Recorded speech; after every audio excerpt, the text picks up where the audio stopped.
Bonjour, nous sommes aujourd'hui le lundi 20 octobre 2025 et je vous invite à évoquer le rôle d'une certaine France dans tout ce qu'il y a comme déconstruction de civilisation, toutes ces dérives qui conduisent aujourd'hui à tout ce que nous voyons, le wokisme et autres. Alors, disons que dans la déconstruction de la civilisation occidentale à laquelle nous assistons, déconstruction matérialisée par toutes les dérives du wokisme ou de la paranoïa climatique, il est important de savoir qu'il y a un pays plus coupable que d'autres. Et ce pays, c'est la France. Oui, je sais, vous allez me rétorquer que le wokisme vient des États-Unis, que la France est loin d'être en première ligne dans tout ce qui est extrémisme environnemental et climatique. Oui, et vous aurez raison, mais en fait, je ne parle pas de l'écume des choses, mais je veux parler des causes profondes à identifier et à attaquer pour arrêter toutes les folies qui ont pignon sur rue aujourd'hui dans le monde occidental. Et peut-être même un peu au-delà.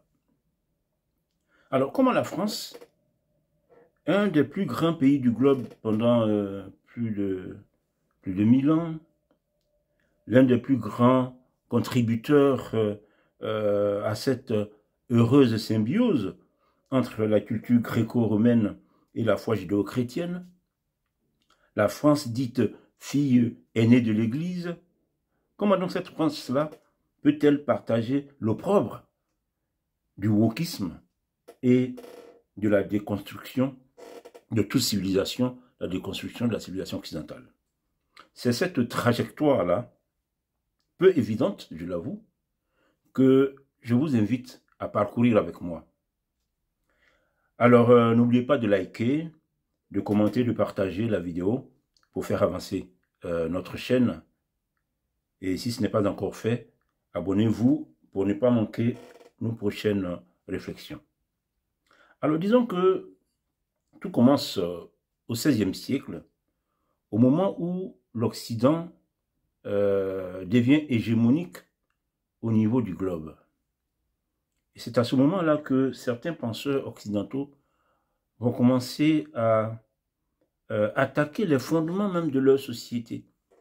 Et en ce qui concerne la France, comme bien d'autres en Europe, c'était la monarchie et l'Église.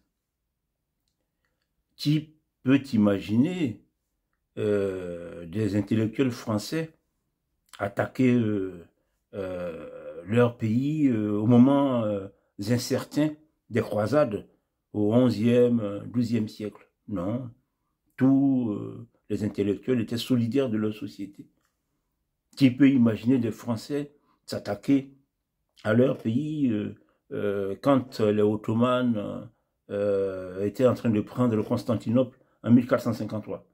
Non, mais c'est quand ils ont pris le dessus, quand ils sont devenus hégémoniques, que les intellectuels vont commencer à attaquer les bases de leur société. Vous le verrez par exemple dans le discours sur la servitude volontaire de la Boétie, c'est une attaque en règle contre l'Église et la monarchie. Alors, tout cela va continuer. On arrive plus tard au XVIIe siècle, où il se forment des groupes de libertins qui s'opposent carrément au respect des prescriptions de l'Église. Et ce sont des gens qui sont dans la haute société, dans la haute bourgeoisie. D'ailleurs, le personnage Don Juan, par exemple, de Molière, serait même une personne réelle dans l'entourage du roi Soleil Louis XIV. Donc, à un moment où l'Occident, avec sa conquête du globe, apporte la foi chrétienne aux différents peuples, en Occident même, en France en l'occurrence, mais il y a des nobles qui ont commencé à saper les bases de la foi qui les a guidés dans cette conquête des sciences et du monde. Et on arrive au XVIIIe siècle. Ah, ça c'est le siècle des Lumières. Il a suffi de quelques découvertes pour que des esprits excités et bien imprudents croient devoir opposer la science à la foi. Dans les cercles se prétendant de la raison, on veut libérer la société des influences de la foi. Et la Révolution française, qui débute en 1789, est alors d'une violence inouïe contre l'Église. Alors même que la Révolution anglaise, qui a eu lieu en 1649, c'est-à-dire près de 140 ans avant, s'était limitée aux questions de bonne gouvernance, d'une articulation harmonieuse des différents pouvoirs, sans faire table rase du passé.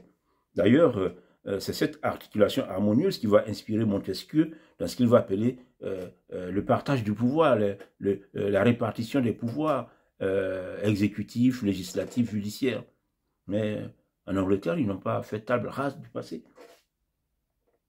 Alors même que dans la République, issue de la Révolution américaine de 1775, on prête serment sur la Bible et on revendique dès le début de la nation américaine le puritanisme religieux. Et cela, je pense, va contribuer à la croissance, à l'importance, à l'évolution de cette société américaine. Oui, la France révolutionnaire s'illustre par une singulière radicalité anti-religieuse. Une inutile radicalité anti-religieuse. Il faut dire d'ailleurs que la Déclaration des droits de la Virginie a servi de modèle à la Déclaration des droits de l'homme et du citoyen français d'août 1789. Les Américains s'en sont tenus aux questions politiques et sociales sans avoir trouvé nécessaire de s'attaquer à la religion comme les révolutionnaires français vont le faire. Donc les enragés de la Révolution ne purent s'empêcher de couper la tête du roi Louis XVI. Pourquoi? Vous me diriez que les Anglais aussi avaient coupé la tête de Charles I pendant leur révolution. Mais ce n'est pas pour les mêmes raisons. Pour les révolutionnaires français, il fallait effacer cette France, il fallait effacer les traits qu'ils abordent dans cette société. La France, il faut le savoir, est née de l'étroite collaboration entre la monarchie et l'Église. Collaboration initiée et symbolisée par le baptême en 498 du chef barbare Franc Clovis, premier roi de France. Donc, il s'agissait d'enlever les traits de cette société. Et la révolution va se caractériser par la confiscation et la vente des biens de l'Église. L'établissement d'une constitution civile du clergé. Les évêques et les curés sont élus, révocables et salariés de l'État. Et ils doivent prêter serment de fidélité à la Constitution. La terreur religieuse, en 1793, proscrit le catholicisme. C'est-à-dire qu'en France, l'Église catholique était interdite. Et le calendrier grégorien est remplacé par un calendrier républicain qui divise le temps en période de 10 jours pour faire disparaître le dimanche pour que les gens ne puissent pas aller à l'église. Alors, pourquoi tout ça?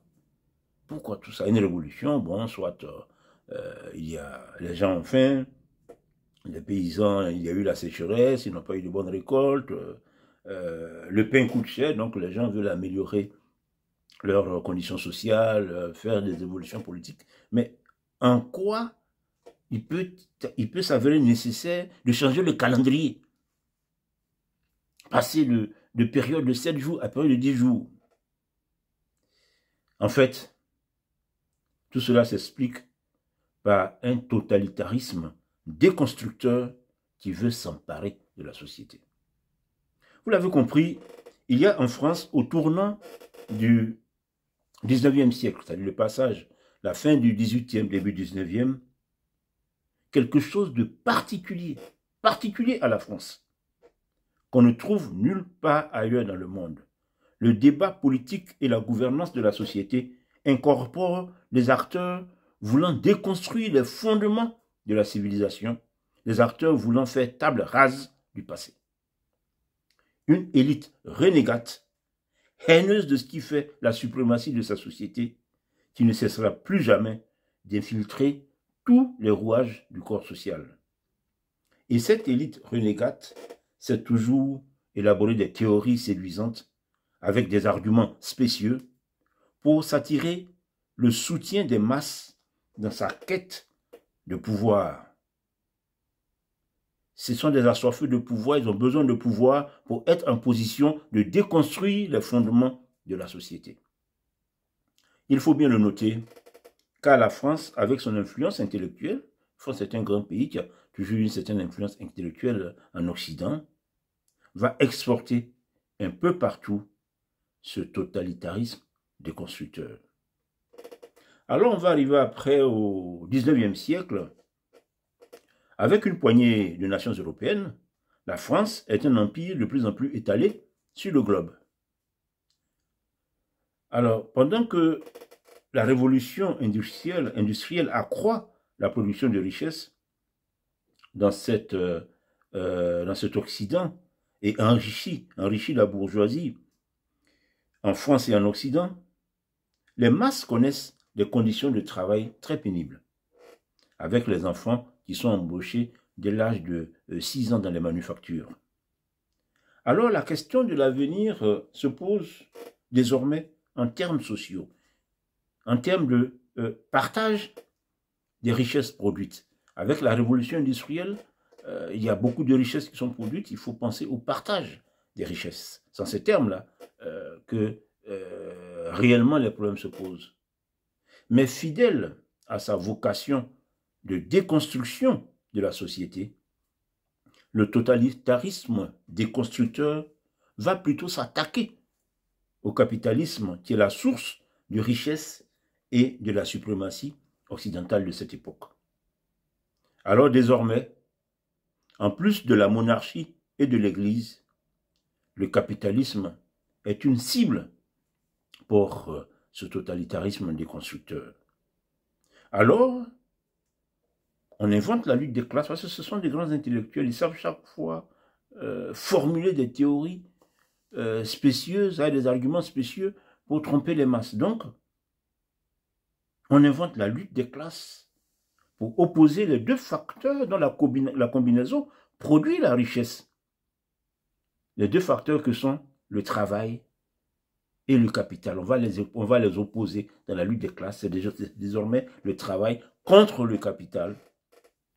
C'est les travailleurs contre les patrons.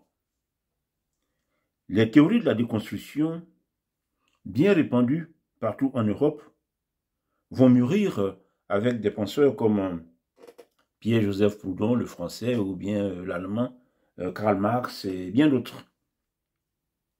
Alors, le siècle ne manque pas de punchline. La religion est l'opium du peuple, ça c'est pour la religion. Ou bien dans l'international, il sera suriné du passé, faisant table rase. Le monde va changer de base. Il n'est pas de sauveur suprême, ni Dieu, ni César, ni Tribun. Décrétons le salut commun pour que le voleur rende gorge. Donc le patron est un voleur qu'il faut pendre. Des idées totalement dépourvues de sagesse, mais qui font florès auprès des travailleurs. Tout ce courant de pensée est représenté par la gauche révolutionnaire qui se forme autour du communisme. Et on arrive au XXe siècle, C'est en Russie que, en 1917, en pleine Première Guerre mondiale, le communisme prend le pouvoir pour la première fois dans l'histoire de l'humanité. L'Union soviétique, formée autour de la Russie, prend la tête de la lutte communiste mondiale. Des partis communistes se forment un peu partout dans le monde, et il se trouve que le Parti communiste français est l'un des plus actifs et des plus influents. La France va jouer un rôle particulier dans cette phase de l'histoire de l'humanité. On verra par exemple que la participation des brigades internationales dans la guerre civile espagnole de 1936 à 1938 se fait sous l'organisation du Parti communiste français. C'est vrai que la décision vient de Moscou, mais le Parti communiste français, la cheville ouvrière pour cette grande mobilisation de la Ouma communiste internationale, il y aura des dizaines de milliers de brigadiers d'une quarantaine, d'une cinquantaine de pays qui vont participer à la guerre civile espagnole. Et on avance, et après la Deuxième Guerre mondiale, nous avons la guerre froide entre deux blocs.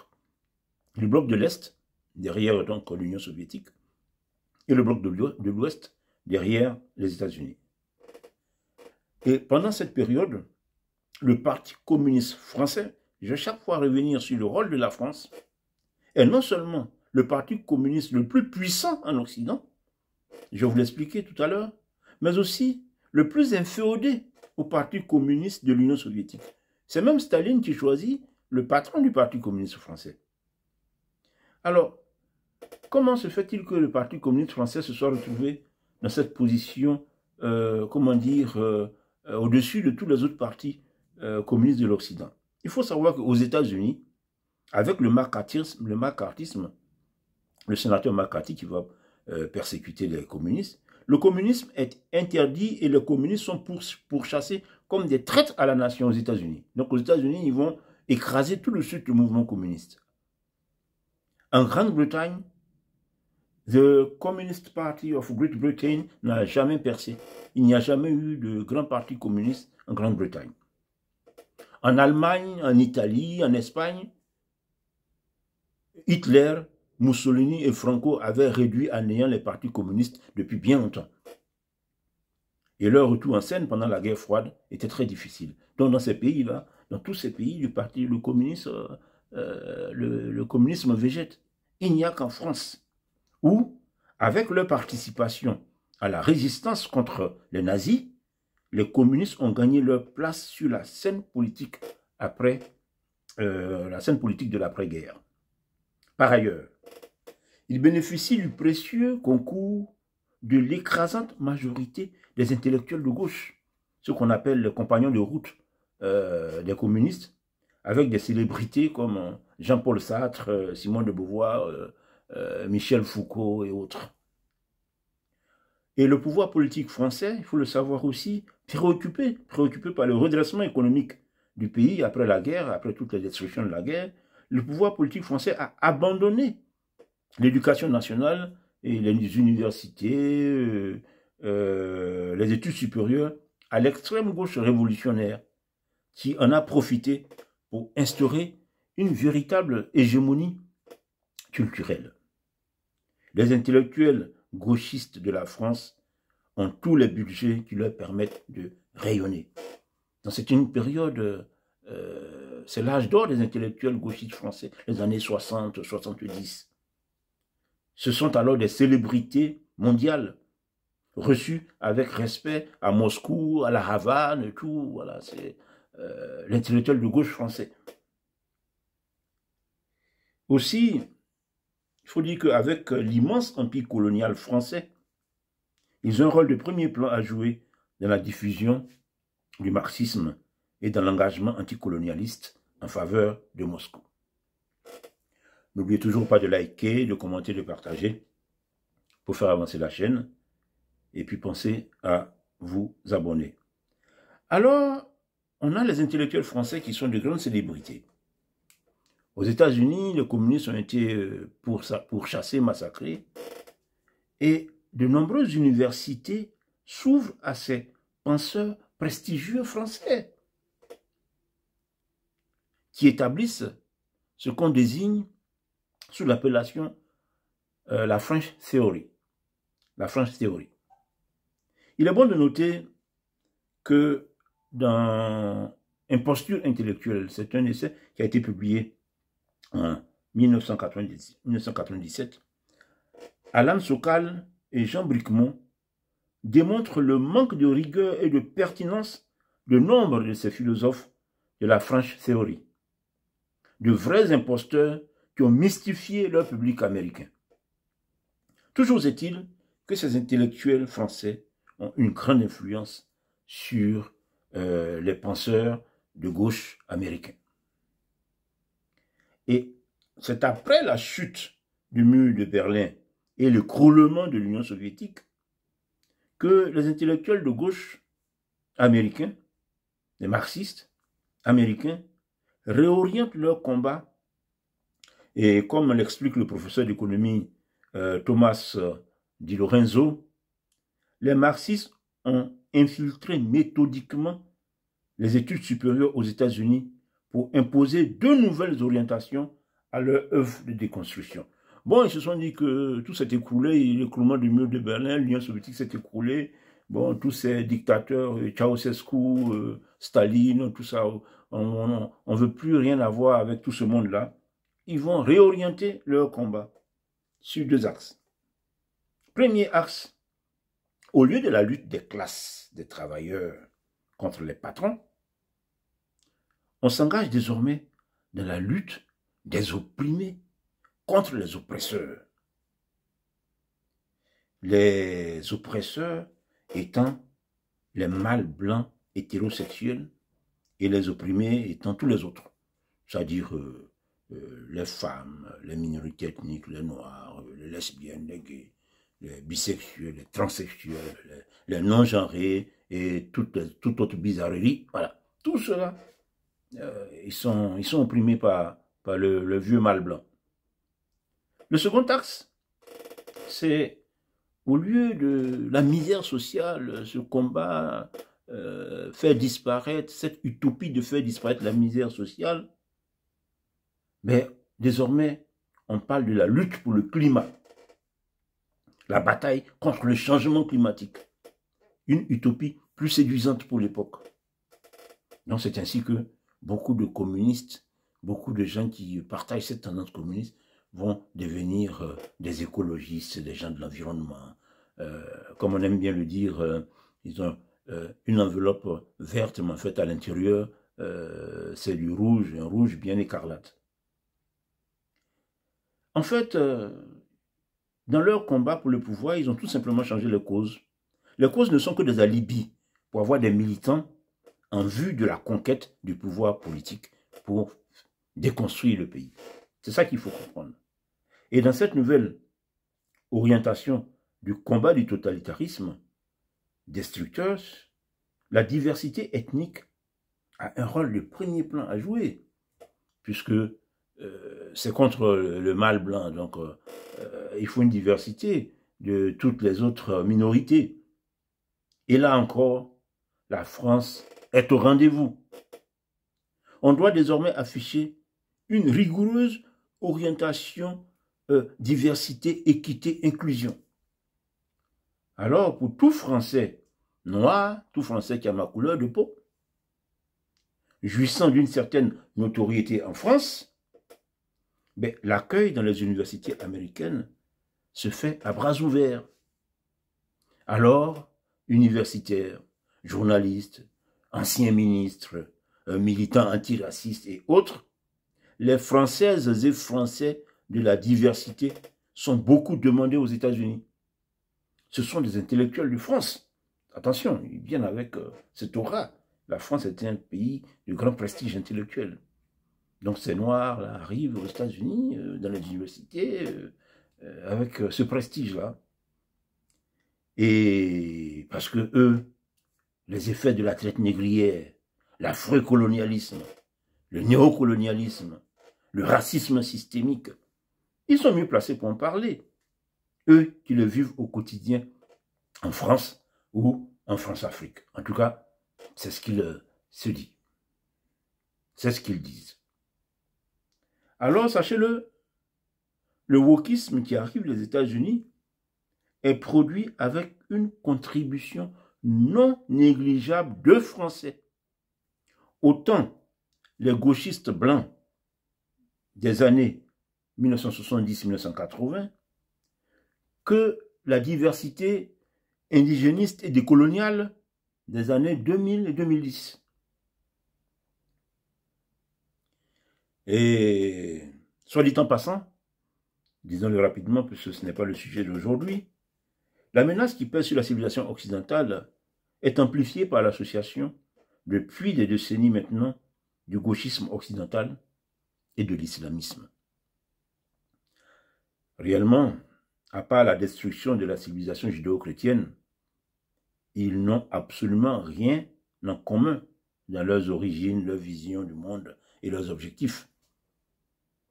Aujourd'hui, par solidarité avec leurs alliés politiques islamistes, l'immigration d'origine musulmane aidant, les gauchistes sont devenus de farouches défenseurs, par exemple, de la cause palestinienne. Ça donne des homosexuels qui manifestent aux côtés d'islamistes qui les égorgeront à la première occasion. On est dans un monde où on marche vraiment sur la tête, mais fermons cette parenthèse pour continuer sur notre sujet. Alors, disons que depuis le XVIe siècle, en résumé de ce qui a été, de ce qui vient d'être évoqué, une certaine France a toujours été au rendez-vous de la destruction de la civilisation, avec la particularité d'avoir souvent bénéficié de circonstances favorables, d'avoir plus bénéficié de circonstances favorables que de valeurs. Ce mouvement de déconstruction de la civilisation est donc parti de France depuis le XVIe siècle, s'est manifesté avec une violence inouïe contre l'Église pendant la Révolution de 1789, pour se répandre dans tout l'Occident au XIXe siècle, avec comme alibi la lutte des classes sociales, et s'aggraver à partir de la décennie 1990 aux États-Unis, pour aboutir à la misère de la cancel culture et du wokisme que nous avons aujourd'hui. Même si c'est la puissance américaine qui permet la mondialisation de cette cancel culture, de ce wokisme, il est important, si on veut la combattre efficacement, de bien identifier ses origines françaises et son cheminement à travers les siècles. Oui, cette France détestable-là, néfaste pour l'humanité, doit être identifiée et combattue avec détermination. Et aujourd'hui, la France, comme de nombreux pays européens, doit arrêter le massacre, tout simplement. Retrouver ses valeurs et traditions judéo-chrétiennes. Affronter avec détermination le totalitarisme des constructeurs. Par exemple, en France, aujourd'hui, on ne doit plus dire Joyeux Noël. Mais celui que Joyeux Noël dérange, ben, ce n'est pas en France qu'il doit vivre, tout simplement. On doit faire la promotion, la France doit aujourd'hui faire la promotion de son passé. On ne peut pas dire aux nouvelles générations que vos ancêtres n'étaient que des salauds. Dans aucun pays, on dit ça. Il y a des salauds qui vous ont laissé cet héritage-là. Mon Dieu, il y a beaucoup qui aimeraient avoir des ancêtres aussi salauds. Et tout ça, c'est la manipulation de l'histoire qui fait raconter toutes ces choses. Je ne parlerai pas de toutes les colonisations sur le globe, mais je peux au moins parler de la colonisation de l'entreprise coloniale européenne en Afrique noire à la fin du XIXe siècle. Mais à la fin du XIXe siècle, c'est ce qu'il pouvait arriver de mieux à l'Afrique, cette colonisation européenne. Et elle a tenu ses promesses. Non seulement elle s'est mise en place avec une adhésion majoritaire des populations africaines, mais elle a tenu ses promesses. Et pour preuve, en 1958, dans l'espace francophone, le général de Gaulle a associé les Africains au référendum sur la Constitution. Et la question pour les Africains était, voulez-vous mettre fin à la colonisation, donc prendre votre indépendance, ou voulez-vous continuer l'aventure avec la France? Sur plus de 10 millions d'électeurs, plus de 9 électeurs sur 10 ont rejeté l'indépendance, ont choisi de continuer avec la France. Et aujourd'hui, ces colonisés qui ont choisi de continuer avec la France, mais leurs petits-enfants et arrière-petits-enfants se plaignent de la colonisation. Il y en a même qui demandent même qu'il y ait des réparations pour la colonisation. Mais ce sont des égarés qui ne savent rien de leur propre histoire. Tout simplement, et ce n'est pas de leur faute. L'histoire a été manipulée parce que malgré ce rejet de l'indépendance, les Africains seront conduits aux indépendances en 1960. D'ailleurs, j'ai fait une série de vidéos sur ce sujet, sur la colonisation de l'Afrique noire, sa mise en place, qu'est-ce qui s'est passé, comment est-ce que la décolonisation s'est déroulée. J'ai une série de 4 vidéos que je vous invite à visionner. Tout ce qui se dit, les lieux communs sur la colonisation sont généralement faux. Il faut aujourd'hui arrêter, en France comme dans beaucoup de pays en Occident, de toute urgence, cette immigration excessive. Aucun pays ne peut supporter un tel niveau d'immigration. Ce n'est pas une question de xénophobie, de racisme ou de quoi. C'est une question de sens de la responsabilité publique. Parce qu'une société, il faut qu'il y ait des questions de cohésion de la population. Et puis aujourd'hui, cette immigration, elle a un coût. D'un pays comme la France aujourd'hui, où, je sais pas, on dit une fois tous les 2 ou 3 jours, il y a un agriculteur qui se suicide. Mais la France ne peut pas engager des moyens, affecter des budgets à sauver ce monde agricole qui est en train de souffrir plutôt que d'aller pêcher des migrants dans la Méditerranée, tout ce que aujourd'hui, venir les loger partout, les répartir dans la France. C'est quoi le projet? Il y a un problème quelque part. Et puis, en France, comme dans la plupart des pays occidentaux aujourd'hui, il faut exiger de l'immigration un effort d'assimilation. Un effort d'assimilation. Celui qui veut rejoindre le récit national est le bienvenu. Sinon, le chemin du retour dans son pays est ouvert, dans son pays ou ailleurs. Mais pour qu'il y ait sous une terre, une vie apaisée, mais il faut qu'il y ait un vouloir vivre collectif, il faut qu'il y ait un sentiment d'appartenance à quelque chose. Et puis bon, dans le même ordre d'idée, la diversité se plaignant du racisme systémique, il faut l'inviter à rejoindre sa merveilleuse patrie d'origine. Moi, je suis ivoirien, si je suis en France et que je ne me sens pas bien, mais je retourne dans mon pays. Bref, le français ne doit pas être à tout moment celui accusé d'être raciste, d'être ceci, cela. Cela révèle un certain manque de respect de celui qui reçoit. Enfin,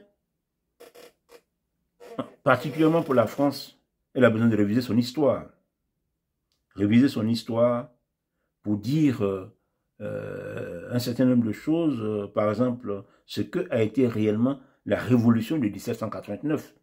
Parce qu'il y a eu sans aucun doute des apports, mais aussi beaucoup de pages sombres. Et cette révolution, comme je l'ai dit tout à l'heure, a germé quelque chose dans la société, quelque chose de néfaste qui, depuis des siècles, ronge cette société, même si cela est parti jusqu'aux États-Unis et se manifeste dans le wokisme, mais cela revient en France et la société, dans cette infiltration du totalitarisme, est fertile à, comment dire, à l'éclosion de à la croissance de ce mal. Donc, la France doit réviser son histoire de la Révolution, les aspects comme les génocides vendéens, mais il faut en parler. Il faut en parler. Alors, pour conclure, je veux dire que ce sujet est très important.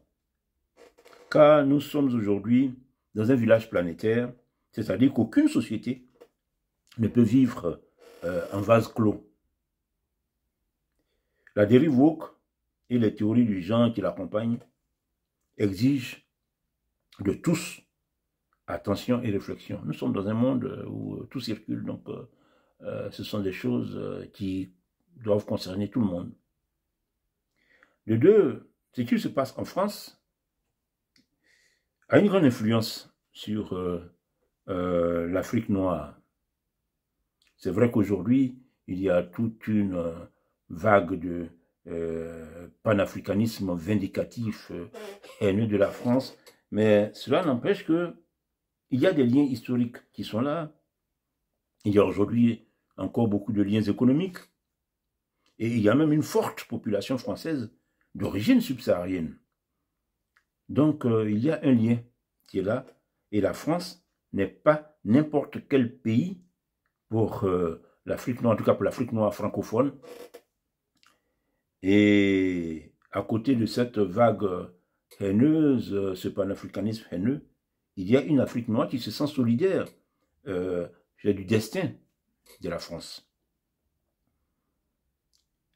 Cette Afrique noire qui revendique, je dirais, voix au chapitre sur la destinée de la France, sur la réflexion pour que sa société se retrouve. Cette Afrique noire qui entend contribuer à la restauration de la grande France. Quand on dit restauration de la grande France, aujourd'hui, oui, la France n'est pas le grand pays que la France était. Aujourd'hui, la France a un certain nombre de problèmes.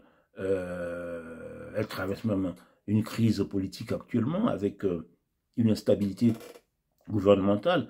Mais la France est un pays qui a toujours représenté quelque chose depuis des siècles. Moi, par exemple, qui suis de la Côte d'Ivoire, qui suis un ami de la Côte d'Ivoire, mais je sais que au XVIIe siècle, il y a eu dans l'armée française un officier de la même ethnie que moi, Aniaba, qui était un Ani Éotilé du sud de la Côte d'Ivoire. Officier de cavalerie de l'armée française, un Ani de Côte d'Ivoire au XVIIe siècle, sous Louis XIV. Et ce même Louis XIV a collaboré avec Mazarin, qui était, je dirais, Premier ministre, on dirait aujourd'hui, qui était italien. Donc la France, c'est ce pays qui, depuis des siècles, est ouvert sur le monde. Et pour tous ceux qui veulent contribuer, qui veulent partager à son aventure, sont les bienvenus. Donc c'est cette France-là qu'il faut bâtir, une France apaisée et heureuse dans sa diversité. Mais une France attachée à ses valeurs, ses traditions multiséculaires, donc la civilisation occidentale gréco-romaine. Ces valeurs et traditions multiséculaires qui ont fait sa grandeur. Donc voici la réflexion que je voulais partager avec vous. Encore une fois, je vous prie de liker, de commenter, de partager la vidéo. Et si ce n'est pas encore fait, de vous abonner pour ne pas rater nos prochaines réflexions. Je vous remercie et à bientôt.